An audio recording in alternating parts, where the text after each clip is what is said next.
大家好，我是花99。本节课呢，我们进入到五官中的第4个器官嘴，那还是分为2个课时。上来先来介绍一下关于嘴的一些基础概念知识，然后下节课呢，我们一起来画一个上色的嘴。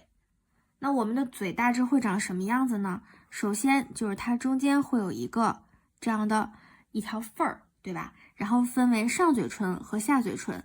那上嘴唇和下嘴唇，它如果用几何形体来概括的话，实际上是呈现一个就类似于梯形这样一个形状。上唇、下唇，可以适当的把它给拉长一点啊。好，那么这就是嘴的一个基础的几何形体。接下来我们在这个几何形体的基础上去给它做一些嘴型的变化。首先就大家都知道，从我们上嘴唇开始，上面这块它肯定是有一个凹进去的地方，对吧？因为这是就人中连下来的地儿嘛。然后那这里我们要给它画成一个凹陷下去的，对应着上嘴唇的下边，实际上它也会有一个就是这种凹的一个形儿。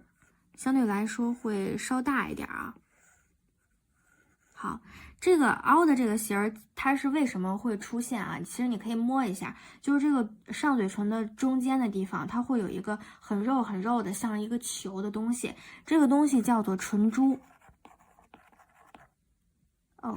唇珠，就如果你把这个唇珠给它刻画的比较明显之后，其实你就能够感受到这个人的嘴它还是很性感的。把这重新画一下，就比如说像那个安吉丽娜·朱莉的嘴，对吧？就她这个唇珠的地方肉乎乎的，你就看着特别性感。上下搞定之后，我们来看一下左右两侧。有的人呢会这样去画嘴，就是这样的2个弧线，也不是不行啊。有的人他嘴就是长成这个样子，但是我们在画画中还是要找一个比较好看的唇形去塑造，对吧？好看的唇形什么样子呢？就它会呈现一个 S 型。我们从这儿做一个弧线的连线，然后往下走，然后有一个翘起的小弯儿，就这样的嘴，它看上去就很诱人的。这也是。你尽量能给你的这个嘴画的就是对称一点啊。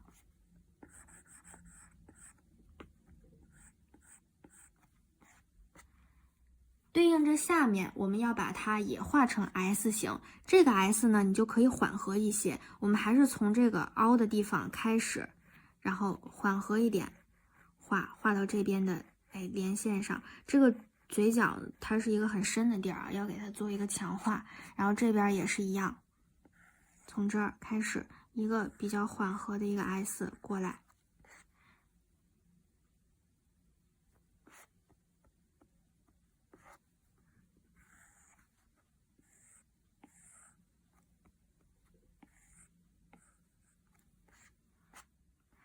好，那这样呢，我们上嘴唇的一个基本形态就搞定了。接下来来看一下下嘴唇，下嘴唇几乎会跟上嘴唇呈现一个相反的状态，就是它也会有一个这个对应的这个窝啊，但是这个窝呢，就是不会那么明显，就稍稍有一点就好了。然后一般就是其实你自己可以摸到啊，下嘴唇这里过来，它基本上不是一个完全水平的状态。有的人可能长得就是偏平一些啊，但是好看呢，就是它会更波涛汹涌一点嘛，对吧？它会往里就是陷一下。我们来看一下之前我画过的一些嘴啊，比如说这个，就是它这里你看到它就不是一个完全的直线，它会往里收一点。然后还有比如说这个人的嘴也是这样，然后这个就也是往里收的挺多的，然后还有这些，对吧？这个也是，就是反正往里收就会感觉很性感。然后呢，我们就也是这样给它往里收一收，别太夸张了啊。然后接下来下嘴唇的两侧也是一样，要画成 S 型，不要这样直接上去，有点蠢啊。但这个 S 型你可以稍微缓一点，从这边过来。下嘴唇你不要从这儿开始画啊，从这儿开始画丑死了，往里收，一定要比上唇短。好，然后这边也是。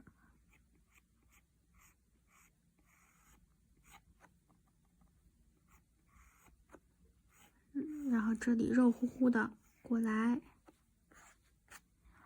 好，那这样我们一个就是比较好看的唇形就已经搞定了。接下来我们来分析一下，就是如果你要画其他角度的嘴该怎么办。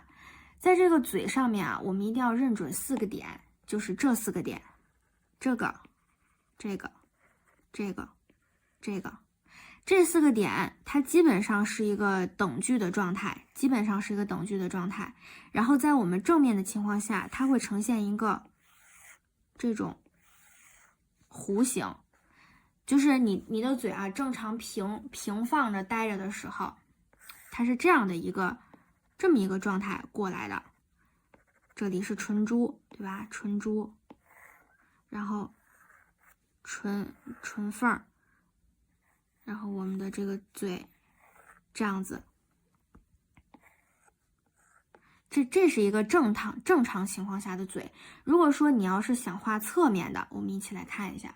假如我们现在要画一个3/4侧面的嘴，那由于嘴它的一个旋转，所以会导致一个透视出现，对吧？然后我们的这4个点呢，它就会呈现一个近大远小这么一个状态。前面的这些个点会相对来说密集一些，后面的这个点呢就是疏远一些，对吧？然后接下来我们来给它做一个连线。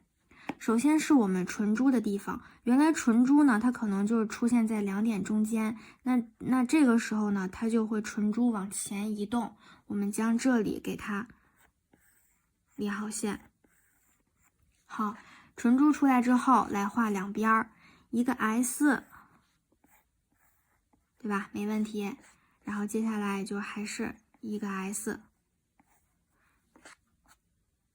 好，然后呢，我们来看一下上下嘴唇，它原来这里啊，就是会有2个唇缝儿，是这样，它就像我们人的这个中线一样，唇缝儿。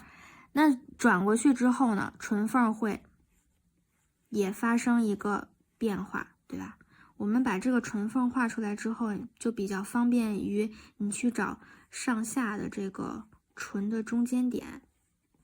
它是凹的，我们唇是鼓着的。好，唇缝定好之后，我们来找上面的点，上面人中凹进去的，然后这边一个 S 过来，然后这边一个 S， 但是这个 S 就是到这里之后，你要往里收了，就大致会呈现一个这样的样子。为什么它要往里收啊？这个东西就有点像我们就是画侧面眼睛是一个道理。你比如你侧面的眼睛，这个是眼球，对吧？然后当我们去画眼皮的时候，就你的眼皮会这样掏过去。为什么掏过去？因为这个点2个眼皮的交点在眼睛的后面，在这儿，所以说它会呈现一个这个样子，并不是说你的侧面不能画成这样啊，不能画成，就有的人就是这样的一个交叉，这就是错的，这就是没有透视关系的一个眼睛。那像嘴，它也是一样的道理。嘴你扭过去之后，那个唇缝就也会旋转，你会看不到那边的唇缝，它其实是交在了这里，明白这个意思吧？所以说你现在这儿呢，要呈现一个这种凹过去的这么一个样子。接下来是我们底下稍微有这么一个缓缓的，然后我们的下唇。然后就是这边也是一样，你就不能画成这种 S 型了。这个跟上唇也是往里收。好，这样过来，那这样一个就是3/4侧面的嘴，基本上就出来了。给它稍微拉一下，感觉有点胖胖的。在仰视的情况下呢，我们这几个点的位置会发生一些变化，比如这个唇珠，然后下面这个唇缝的线，它会相对来说更靠下一些。然后我们来给它做连线，就是当你不管是你俯视还是仰视，实际上我们嘴上的这些凹和凸起的地方，它的形状都会有一些削弱。那像这个唇珠的地儿也没有那么凹了，然后这个地方呢，这个连线就会变成这个样子。S 型也有所削弱，同时我们的上嘴唇形状也会有所削弱，都会趋于平。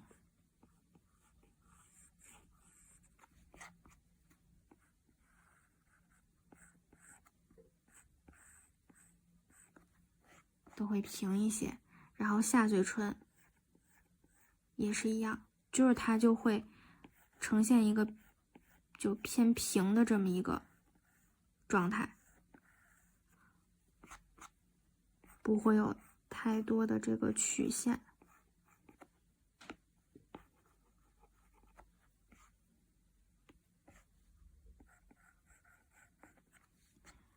好，这是一个仰视的状态，然后我们再来看一下俯视。俯视的嘴与我们仰视的嘴正好相反，它的这4个点呢，就是会唇珠在这儿，然后唇缝在这儿，在上面。好，然后我们可以来做一个连线。这个看上去的角度，其实它也是会把这个形状就凹的地方给削弱，基本上就是这样的一个弧形，将它连接起来。好，然后我们上面的这个唇的上半部分啊，看着倒还是比较深的这样一个人中的地方，然后这里呢，就基本上会呈现一个就不太有起伏的这么一个连线，然后下半部分的嘴就会看到很薄了，对吧？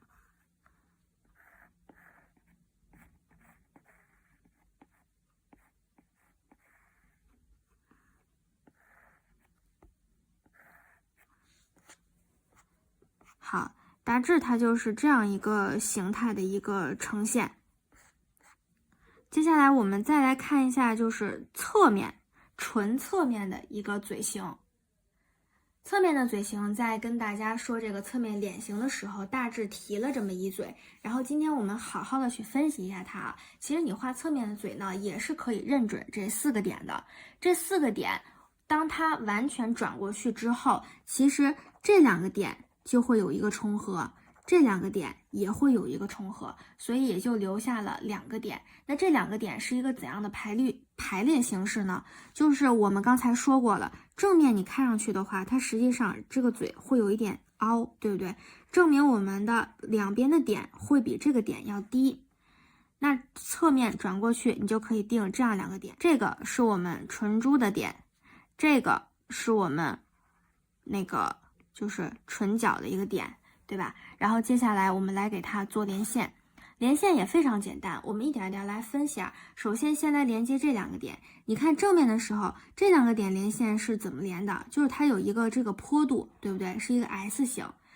那到这儿也是一样的，它会稍稍有一个坡度，是一个 S 型，这样下来。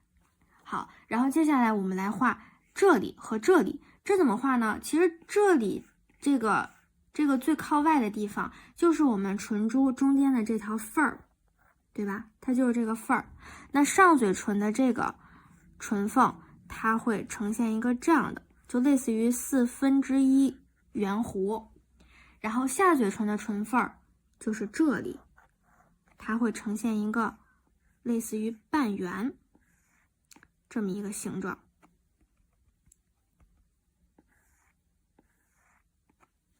半圆的形状，这边你可以就是稍稍再给它往前画画。好，然后接下来我们再连接上面的地方，上面其实也就是这儿到这儿，它是有一个从凹到高点，对不对？从凹到高点。好，然后再从这儿到这儿是呈现一个 S 型。下面也是一样的，从这儿到这儿也是一个小就是凹的这么一个形状，对吧？但它弧度比较小了。然后从这个点到这个点也是一个就是 S， 就这样收上去了。你看这是不是一个就挺标准的形状，就通过分析然后很轻松的就画出来了。然后接下来我们来画就是上面上下两个地方，这里其实就是连上去就是我们的人中，然后下面这里呢它会有一个凹，就这个凹的形成就是你下面这块凹进去，然后紧接着就要出现下巴颏了，对吧？你看这是不是很标准又很简单的这么一个逻辑，都是通过这4个点我们来画出来的。接着呢，我们来通过这个侧面的嘴来给大家分析一下嘴的一个光感。光一般都是从我们的上面过来的，当一束光从这里过来的时候，其实你就可以很轻松的分析到这个嘴哪里应该受光，这里吧，对吧？这是最那个靠近外面的地方，所以说它这儿肯定会接受到光，而这里呢会呈现一个就是暗部的一个阴影状态，因为它现在要往回凹了，对不对？然后接下来就是我们下边其实这个地带它就会形成一个投影，它还接受不到光了。但是在我们的这里，就是这是下唇最靠外的地方，它可以感受到一些光。这也就是之前就我也总跟大家说的，上唇的光高光在上面，下唇的高光在中间。这也就是因为这样的唇的一个结构，使得上嘴唇的这个面受到光，而下嘴唇的这个面受到光。大家能够明白这么一个原理了吧？接下来我们再来简单的说一下这个牙齿啊。如果一般情况下，就你不画那种特别写实的人物，我们不要把牙齿这个地方做一个特殊的强调。比如说你看我画这个赫敏的话，只有他的这个牙齿我是全部都画出来了，就是有这个分缝儿。但是一般情况下，我们就直接给它画成一片白就可以了。比如说像这个人，对吧？他就是没有这个牙齿的缝儿，然后这个人稍稍画了一点点，基本上反正就是画牙缝的情况不太多。这个也是，就是一片。尤其说你画的不是特别写实，像我画的那些公主一样，你像这些公主就直接是一片就是这个颜色，然后就把这个牙表示出来了。就你不画这个牙缝的原因是，如果你把牙缝添加上去，这个人看上去会有一点惊悚。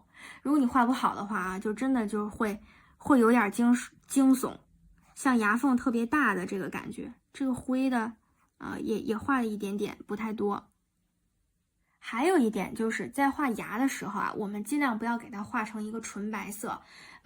就前段时间说那个李佳琦的牙怎么了，对吧？就是他的牙不知道是做了烤瓷牙还是怎么着，就特别白。